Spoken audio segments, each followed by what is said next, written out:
할렐루야. 우리 옆에 분에 이렇게 한번 인사했으면 좋겠습니다. 부흥이 있으리라 어디예요? 네, 순서를 잘 기억하세요. 부흥이 있으리라 어디예요? 부산에. 두 번째는 어디였어요? 서동에. 세 번째는 어디였어요? 교회에. 네 번째는 열방에. 근데 하나가 빠졌더라고요. 가장 많은 부흥이 임해야 될 곳이 어디예요? 어쩜 그렇게 잘하세요? 한번 따라합시다. 제가 부흥이 있으랴 하면 여러분들이 처음에 어디라고요? 부산에, 두 번째 서동에, 세 번째 교회에, 네 번째 내 맘에, 다섯 번째 열방에. 자, 제가 앞에만 합니다. 부흥이 있으리라 부산에, 부흥이 있으리라, 부흥이 있으리라, 부흥이 있으리라, 부흥이 있으리라. 할렐루야. 우리가 간절히 원하는 대로 주님께서 부흥의 역사를 주실 줄로 믿습니다. 여러분, 리더에게 가장 중요한 게 뭘까요?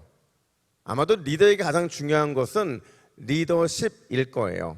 한 공동체를 이끌고 나가기 위해서는 반드시 리더십이 필요한데, 특별히 영적인 공동체의 경우에는요, 이 영적 리더십이 더더욱 필수라고 말할 수 있어요. 그러면 여러분, 과연 이 리더십은 어떻게 우리가 얻어지는 것일까? 우리가 지난 수요일에 리더가 리더십을 얻을 수 있는 두 가지 방법에 대해서 살펴봤어요. 여러분, 제가 딱 대놓고 이렇게 말씀드리지는 않았어요. 근데 이제 내용을 살펴보면 리더가 리더십을 얻을 수 있는 두 가지 질문을 제가 드리면서 함께 말씀을 나눴는데, 그 두 가지 질문이 뭐였어요? 뭐였어요? 한번 따라합시다. 무엇을 구하는가? 두 번째로 무엇을 보는가? 자, 두 가지 질문이라고 그랬어요. 좋은 리더가 되기 위해서는 두 가지가 필요한데, 첫 번째가 뭐라고요? 무엇을 구하는가. 두 번째는 무엇을 보는가가 중요하다고 말씀을 드렸어요. 여러분, 사실 당시 이스라엘은요, 굉장히 영적인 이 위기 중의 위기라고 말할 수 있어요. 왜냐하면 이제 조금 있으면 영적인 리더십의 이 공백기를 맞이하기 때문에 그러는데, 누가 떠나가기 때문에 그런 겁니까? 엘리야가 떠나가기 때문에 그런 거죠. 엘리야가 하나님의 부름을 받을 텐데, 이제 과연 그 영적인 공백을 누가 메울 수 있을까? 과연 이 영적인 리더십의 위기를 어떻게 극복할 수 있을까가 이스라엘 백성들의 삶에 놓여 있는 숙제더라는 거죠. 근데 놀랍게도요, 위기가요 곧바로 기회로 바뀌어요. 누구 때문에요? 엘리사 때문이죠. 엘리사라고 하는 선지자가 준비되어 있었기 때문에, 그래서 위기는 곧바로 기회로 바뀌더라는 거죠. 왜냐하면 엘리사가요, 앞서 던진 두 가지 질문이 있었어요. 그 질문이 뭐였다고요? 무엇을 구하는가? 무엇을 보는가? 한 5번을 하면 여러분 아마 새겨지겠죠. 이 두 가지에 대한 답을 찾았기 때문에 그래요. 특별히 여러분, 엘리사가 뭘 구했죠? 갑절의 영감. 예, 갑절의 영감을 구했다고 말했는데, 이게 2배의 능력을 구했다고 말씀을 드렸죠? 아닙니다. 갑절의 영감은 2배의 능력이 아니라 거룩한 삶을 살아가게 하기 위한 성령 충만이라고 말씀을 드렸어요. 그러니까 이 성령 충만이 자신의 스승이었던 엘리사가 모든 기적을 일으킨 원동력이더라는 거죠. 그가 이 성령 충만한 가운데 거룩한 삶을 살아냈더니, 여기 가도 기적이고 저기 가도 기적이고 하나님의 뜻이 나타난 게 바로 이 거룩한 삶을 살아내게 만든 성령 충만이더라는 거죠. 특별히 그가 또 뭘 보았느냐? 여러분, 엘리사가 본 게 뭐였어요? 겉옷이었잖아요. 겉옷, 즉 하나님의 말씀에 의해서 뭐가 확 갈라졌습니까? 요단강이 갈라졌잖아요. 뿐만 아니라 엘리야와 엘리사를 떨어뜨려 놓고 엘리야가 타고 올라간 게 뭐였어요? 불수레와 불말들이었잖아요. 이걸 봄으로 인해서 단순히 자기가 본 것만 본 게 아니라 그 봤던 것을 자신의 삶에서 똑같이 경험하게 되더라는 거죠. 여러분, 이제 엘리야는 승천하고 없습니다. 그럼 이제 누가 이스라엘의 대표 선지자가 됩니까? 엘리사가 대표 선지자가 되죠. 이제 오늘 본문하고요, 다음 주 수요일 날 본문이 서로 연결되어 있는 본문인데 왜 연결되어 있느냐? 이 두 가지 사건이요, 앞으로 이스라엘을 대표하는 엘리사가 어떤 사역을 감당하게 될 것인가를 보여주는 샘플이 나타나고 있기 때문에 그래요. 그리고 그 사역에 과연 어떤 결과를 가져오게 만드는지를 우리에게 보여주기 때문에 그렇죠. 여러분, 엘리사는 과연 어떤 사역을 위해 하나님께 부름을 받았을까요? 그리고 그의 사역이 우리에게 과연 어떤 도전을 주고 있는가? 첫 번째입니다. 여러분, 엘리사의 사역은요, 살리는 사역, 살리는 역사가 일어나는 사역이더라는 거죠. 한번 따라할까요? 무조건 살려야 한다. 다시요. 여러분 지금 정신도 살려야 돼요. 잘 보세요. 무조건 살려야 된다. 예, 저도 제장 정신 똑바로 차리고 설교할 테니까 여러분 똑바로 정신 차리고 들으셔야 됩니다. 우리는 뭘 해야 된다고요? 무조건 살려야 한다는 거죠. 여러분, 오늘 본문의 배경은 우리가 잘 아는 것처럼 여리고라는 성이라고 말할 수 있어요. 여리고는요, 이 엘리사가 첫 번째 머물렀던 도시였는데, 이때 엘리사가 여리고에 머물고 있을 때 사람들이 엘리사를 찾아옵니다.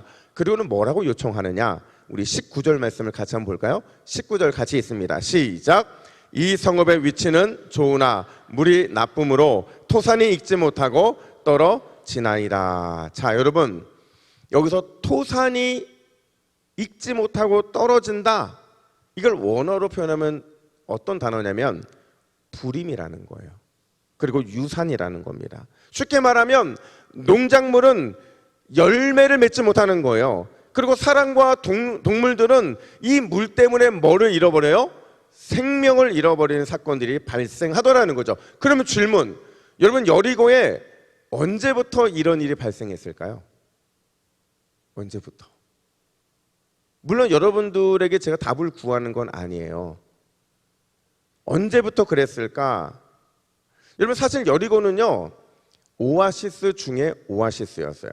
물이 많았고요, 그리고 다양한 열매가 풍성한 도시였는데, 그런데 왜 갑자기 이런 일이 발생했느냐? 여호수아 6장 26절 말씀 우리 화면 보시고 같이 있습니다. 시작. 여호수아가 그때에 맹세하여 이르되 누구든지 일어나서 이 여리고성을 건축하는 자는 여호와 앞에서 저주를 받을 것이라. 그 기초를 쌓을 때에 그의 맏아들을 잃을 것이요 그 문을 세울 때에 그의 막내 아들을 잃으리라 하였더라. 아멘. 여러분, 여기서 그때가 언제일까요? 그때가 언제예요? 이스라엘 백성들이 가나안 첫 번째 땅에 발을 디뎠던 곳이 바로 이 여리고였고, 이 여리고가 하나님께서 이스라엘 백성들에게 주신 첫 번째 선물이었어요. 다시요. 여러분, 여리고는요, 지금 이 여호수아의 말 속에는 어떤 의미가 담겨져 있냐면, 여리고는 하나님께서 약속하신 백성들에게 주신 첫 번째 뭐였다고요? 선물이었다고 말씀을 드렸어요. 어떤 선물이냐면, 너희가 만약에 여리고를 돌았던 것처럼, 그래서 여리고를 정복했던 것처럼 말씀에 순종하면 계속해서 이러한 선물을 받아 누리게 될 것이라는 상징적인 땅이 어디라고요? 여리고였다라는 겁니다. 그러니까 여리고라는 곳은요, 그냥 이스라엘 백성들이 들어가서 정복한 땅 그 의미가 아니라, 그 땅은 두고두고 이스라엘 백성들이 바라봐야 될 땅이고 계속해서 마음에 담아둬야 되는 그 땅이라는 겁니다. 그래서 그 땅을 다시 건축하는 자는 여호와 앞에서 뭐를 받는다고요? 저주를 받을 것이다. 이런 선포가 진행됐던 게 바로 이 여호수아 6장 26절의 말씀이라는 거죠. 그럼 여러분, 이렇게 어마어마한 저주가 선포됐으면 끝까지 아무도 여리고성을 재건하려 했던 사람이 없었겠죠? 아니에요. 열왕기상 16장 34절에 보면 이 맹세에 대한 강력한 도전이 하나 일어나게 됐는데, 히엘이라는 사람이요, 여리고성을 재건합니다. 재건하는데 그 결과가 어떻게 됐느냐? 아들들은 모두 다 죽어버리고요, 결국에는 이 사람의 인생 자체가 망가지게 돼요. 물론 그도 여리고성을 절대로 재건하면 안 된다는 걸 알았을까요? 몰랐을까요? 알았을 거예요. 분명히 알았을 겁니다. 근데 왜 재건하려 했느냐? 여리고성을 포기할 수 없을 만큼 그 땅이 너무 좋은 땅이었기 때문에 그렇다는 거죠. 그래서 아마 여리고성 주변에 살던 많은 사람들이 늘 이런 마음을 품고 있었을 거예요. 아니 도대체 언제까지 우리는 이 여리고의 저주, 여리고의 이 불임을 경험하면서 이렇게 살아가야만 하는 걸까? 아마 이런 마음을 다 품고 살아갔을 거예요. 근데 바로 그때 누가 나타났어요? 엘리사가 나타납니다. 갑자기 엘리사가 나타나요. 근데 여러분, 엘리사가 나타나는 것 자체만으로도 그들이 느낄 때에 엄청난 기회처럼 느껴졌을 거라는 거예요. 왜냐하면 여러분, 엘리사라는 이름의 뜻이 뭘 의미하냐면, 엘리사는요, 나의 하나님은 뭐 하신다고요? 구원하신다. 그러니까 그들은 직감적으로 아는 거죠. 아, 하나님께서 엘리사를 우리에게 보낸 이유는 그를 통해서 이 땅을 구원하시기 위함이구나. 그가 어떤 일을 행하면 반드시 살아나는 역사가 일어나겠구나라는 그 마음을 가지고 지금 엘리사를 찾아왔더라는 거죠. 그랬더니 여러분, 실제로 엘리사가 물을 고칩니까? 못 고칩니까? 물을 고칩니다. 분명히 죽음의 셈이었는데, 죽음의 물이었는데 이 물이 생명의 물로 바뀌어요. 과거에는 이 물을 마시는 자마다 열매를 얻지 못하고 다 죽었는데, 이제는 이 물을 마시지 않으면 죽게 되는 거죠. 반드시 이 물을 마셔야만 살 수 있게 됐는데, 놀라운 건 뭐냐면 바로 22절이에요. 우리 22절 말씀 같이 한번 읽어볼까요? 시작. 그 물이 고쳐져서 오늘날에 이르렀더라. 아멘. 다시 한번 읽겠습니다. 시작. 그 물이 고쳐져서 오늘날에 이르렀더라. 아멘. 자, 여러분, 여기서 오늘날은 언제일까요? 아마 지금 이 본문의 사건이 일어나고 있는, 그리고 지금 이 말씀이 쓰여지고 있는 바로 그때까지일 겁니다. 근데 저는 어떻게 느껴지냐면, 오늘은 단순히 그때만을 말하는 게 아니라 지금까지를 말하는 것 같다는 느낌을 들어요. 왜냐면요, 지금도요, 이스라엘 땅에서 가장 물이 풍족한 곳이 어딜까요? 여리고예요. 여리고가 이스라엘 땅에서 가장 풍족한 물이 있는 곳 중에 한 곳이에요. 그리고 심지어 여리고는요, 이스라엘에서 유일하게 물을 수출하는 곳도 바로 이 여리고라는 거죠. 여러분 생각해 보세요. 거의 2800년 이전의 일이잖아요. 그런데 여전히 엘리사를 통한 구원의 역사, 회복의 역사, 살리는 역사는 계속해서 일어나고 있다는 것을 보여주고 있는 거예요. 이렇게 말하면 여러분들이 감이 안 오잖아요. 사진 하나 보여드릴게요. 이건 제가 찍어온 사진인데, 저 끝에 보면 나무 한 고리 위에 딱 보이시죠? 거기가 엘리사가 고친 물이, 그 수온이 있는 곳이고요. 거기서 흘러나오는 물이요, 이 물줄기를 타고서 쭉 나옵니다. 근데 제가 왜 여기를 찍었냐면, 여러분, 제가요, 이 사진을 보다가 벌써 6년 전에 있었던 일인데 그 한 일이 딱 떠올랐어요.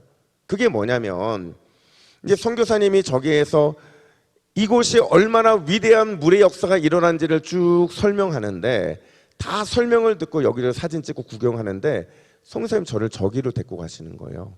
그러더니 저한테 뭐라고 하냐면, 목사님, 여기서 꼭 기도하고 가라는 거예요. 그래서 뭘 기도해요? 했더니, 목사님, 앞으로 목사님이 어떤 사역을 하든지 목사님의 사역이 영적으로 죽은 나라와 민족을 살리고 죽은 교회를 살려내고 죽은 가정을 살려내는 회복의 사역자가 되게 해달라고 기도하십시오. 이렇게 요청하는 거예요. 그러면서 저기에서 한국에서 걸쭉걸쭉한 목사님들이 다 기도가 갔다는 거예요. 그러면서 저한테도 이 기도 부탁을 한 거예요. 그래서 제가 딴 거에 흔들리지는 않았는데 한국의 걸쭉걸쭉한 목사님들이 다 기도가 갔다니까 제가 저도 기도를 하는데 제 마음에 하나님 그런 마음을 주시는 거예요. 저 때는 여러분 제가 부목사로 있을 때잖아요. 그리고 그때는 제가 담임 목회에 대한 꿈이 별로 없던 때였거든요. 근데 제가 저기서 기도하는데 하나님이 저한테 갑자기 막 울컥한 마음을 주시는 거예요. 아, 하나님, 제가 진짜 죽은 나라와 민족을 살리는 목회자가 되게 해주시고 죽은 교회를 살려내고 죽은 가정을 살려내고 회복의 사역자가 될 수 있도록 저를 사용해달라고 제가 저기서 기도를 한 곳이었어요. 근데 여러분, 한번 이 말이 맞는지 한번 여러분 아멘 해보세요. 그 기도의 응답이 우리 동부교회에서 일어나고 있는 줄로 믿습니다.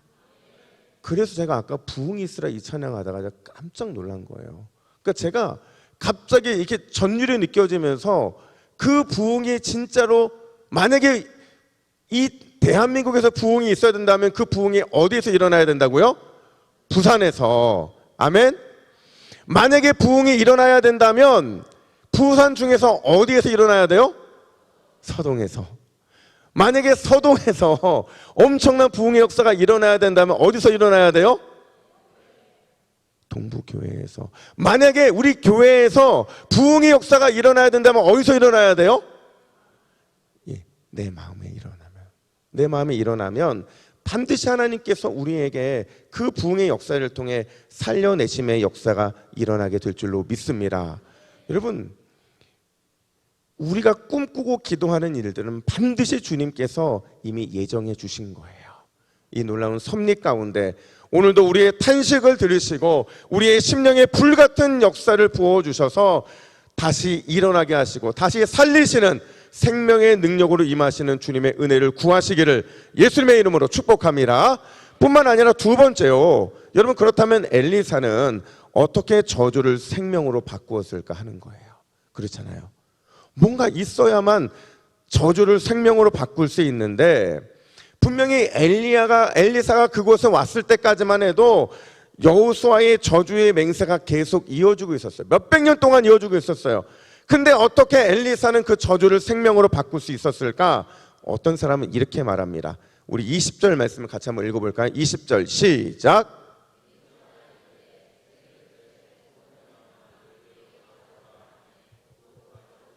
자, 보세요. 새 그릇에 소금을 담아서 가져왔고 그거를 물의 근원에 던지자 물이 깨끗하게 됐다. 이 말 맞아요? 틀려요? 반은 맞습니다. 근데 이건 틀려요. 왜냐하면 새 그릇에 소금을 담아서 주는 것, 던지는 것, 이건 하나의 일종의 상징적인 행동일 뿐이지 물을 근원적으로 치료하는 방법은 아니었다라는 거예요. 물론 성경에 보면 새 것에 대한 특별한 역사가 있어요. 새 것이 등장할 때마다 주님의 놀라운 역사가 일어났는데, 그리고 소금이 등장할 때마다 깨끗게 하는 정화의 역사가 일어나게 했지만, 이 새 그릇에 담긴 소금은요, 어떤 의미냐? 한번 따라할까요? 새로운 역사를 일으키는 정결의식, 바로 거기에 쓰인 하나의 도구였다라는 거죠. 그렇다면 죽음의 물이 생명의 물로, 저주의 물이 축복의 물로 변하던 진짜 이유가 뭐냐? 21절 하반절 말씀은 이렇게 설명합니다. 우리 함께 읽습니다. 시작. 던지며 이르되 여호와의 말씀이 내게 이 물을 고쳤으니 이로부터 다시는 죽음이나 열매 맺지 못함이 없을지니라 하셨느니라 하니. 아멘. 여러분, 이거를요, 메시지 성경은 더 선명하게 설명하는데 뭐라고 설명하느냐? 이렇게 번역합니다. 우리 메시지 성경도 같이 읽습니다. 시작. 이렇게 선포했다. 하나님의 말씀입니다. 내가 이 물을 깨끗게 했다. 다시는 이 물이 너희를 죽이거나 너희 땅을 오염시키지 못할 것이다. 아멘. 자, 여러분, 물이 깨끗해진 이유가 새 그릇에 담긴 소금 때문입니까? 아니면 여호와 하나님의 말씀 때문입니까? 그렇죠. 여호와 하나님의 말씀, 그 말씀을 통한 성령의 강력한 능력이 나타나자 이 놀라운 기적이 일어나게 됐다라는 거예요. 여러분, 주의 말씀이 성령을 통해 여리고에 강하게 역사하던 저주를 쇠파하고 생명의 역사, 치료의 능력이 일어나게 한 줄로 믿습니다. 근데 더 놀라운 건 뭔지 아세요? 지금 이 엘리사의 이야기는요, 앞으로 일어날 일에 대한 하나의 징조에 불과했다라는 거죠. 800년이 지난 이후에 진짜 막혔던 영적인 혈이 뚫어지는 역사가 일어나는 게 하나 발생하게 되는데, 그게 뭐냐면요, 엘리사의 이 첫 번째 기적의 역사가 800년 후에 가나에서도 동일하게 일어나게 되죠. 여러분, 가나 하면 뭐가 생각나요? 가나의 초콜릿이 아니에요. 가나 하면 뭐가 떠올라요? 그렇죠. 가나 혼인잔치죠. 누가? 예수님이 물로 뭐를 바꿔요? 포도주로 바뀌는 거죠. 무엇으로? 말씀으로 바꾸더라는 거죠. 여러분, 우리는 이 사건을 통해 분명히 아는 건 뭐냐면요, 오직 예수님만이, 그분의 말씀만이 우리의 인생을 저주와 죽음에서 생명과 축복으로 바꿀 수 있는 줄 믿습니다. 그리고 우리도 그 기적을 위해 부름받은 주의 사명자들이라는 거죠. 여러분들이 가는 곳곳마다 저주와 죽음이 사라지고 축복과 생명으로 변화되는 역사, 그 일을 위해서 오늘 주님께서 여러분들을 불러주신 줄 믿으시기를 간절히 축복합니다. 그 일을 위해서 여러분들을 부르셨고 오늘 이 자리에 우리가 있는 거예요. 여러분, 저는 성경을 읽다가 가끔 깜짝 놀랄 때가 있는데, 왜 깜짝 놀라냐면 지금까지는 눈에 들어오지 않았던 말씀이 어느 날 확 들어올 때가 있어요. 최근에요, 제가 사도행전 9장 36절 43절 말씀을 읽는데요, 이 말씀이 어떤 말씀이냐면 베드로가 어떤 한 여인을 살려요. 죽은 어떤 여인을 살리죠? 그렇죠, 도르가라는 여인을 살리게 돼요. 그러니까 이 장면은 도르가의 장례식 장면인데 어떤 말씀이 제 눈을 사로잡았느냐, 여러분 39절 하반절 말씀을 같이 한번 읽어볼까요? 시작. 모든 과부가 베드로 곁에 서서 울며 도르가가 그들과 함께 있을 때에 지은 속옷과 겉옷을 다 내보이거늘. 자, 여러분, 이 말씀이 왜 갑자기 제 눈에 확 띄었을까요? 지금 어떤 상황이라고 그랬어요? 장례식이라고 그랬어요. 도르가가 죽었어요. 근데 모든 과부가 베드로 곁에 서서 울면서 어떤 특별한 행동을 합니다. 뭐예요? 그들의 자신들의 속옷과 겉옷을 다 보여줬대요. 근데 재미있는 것은 이 속옷이, 이 겉옷이 누가 지은 거예요? 도르가가 지어준 거죠. 그리고 더 충격적인 건 뭐냐면 이 속옷을 보자마자, 이 겉옷을 보자마자 베드로가 무릎을 꿇고 간절히 기도하더라는 거죠. 도르가 시체를 향해서 뭐라고 선포하느냐? 도르가야 일어나라 라고 외치더라는 거예요. 그러자 도르가가 살아나게 되는 역사가 일어났다는 거예요. 이 말은 바꿔 말하면 지금 이들이 보여주고 있는 도르가가 짠 겉옷과 그들이 입고 있던 이 속옷이 도르가가 살아나는 일과 연관이 있다는 거예요? 없다는 거예요? 연관이 있다는 거예요. 왜 이들은 자신들의 속옷과 겉옷을 꺼내 보인 것이고 그걸 보고 나서 왜 베드로는 도르가를 살려낸 것일까? 그 이유는요, 지금까지 도르가의 삶이 어떤 삶이었기 때문에 그래요? 누군가를 살리는 삶이었기 때문에 그래요. 누군가를 회복시키는 삶이었기 때문에 그런 거죠. 치료의 능력이 나타나는 삶, 그 삶을 도르가가 살아냈기 때문에 똑같은 살려냄의 역사가 그녀를 통해 나타나게 되더라는 거죠. 특별히 36절에 보니까요, 심히 구제하는 일을 많이 했다, 이런 얘기를 해요. 심히 구제하는 일을 많이 했다는 얘기는 바꿔 말하면 너무나도 많은 살리는 일, 너무나도 많이 회복시키는 일, 너무나도 많은 치료의 능력이 나타나는 일을 행했고 그 증표가 바로 그녀가 짜서 입혀준 속옷과 겉옷, 그게 누군가에게는 소망이 되고 누군가에게는 사랑의 덮임을 느끼게 만들었고 누군가에게는 은혜의 체험이 되었다라는 사실입니다. 여러분 기억하세요.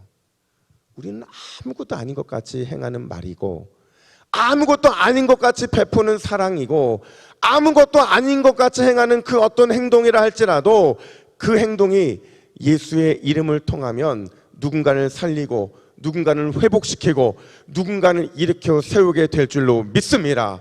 그리고 그 놀라운 역사는 누군가를 통해 다시 한번 우리에게 나타나게 된다라는 거예요. 여러분, 저주를 생명으로 바꾸는 일은 우리 모두의 사명인 줄로 믿습니다. 오늘 우리의 기도가 누군가의 저주를 생명으로 바꿀 것이고 오늘 우리의 수고와 헌신이 누군가의 고통을 기쁨으로 변화시킬 줄로 믿습니다. 이 놀라운 사실을 믿고 오늘도 기도의 자리로 나가 승리하시기를 예수님의 이름으로 축복합니다. 아멘. 함께 기도하겠습니다. 하나님 아버지, 은혜와 사랑을 감사합니다. 오늘 이 밤에 주님께서 우리를 불러주셨사오니 우리를 통하여 놀라운 부흥의 역사가 일어나게 하여 주시옵소서.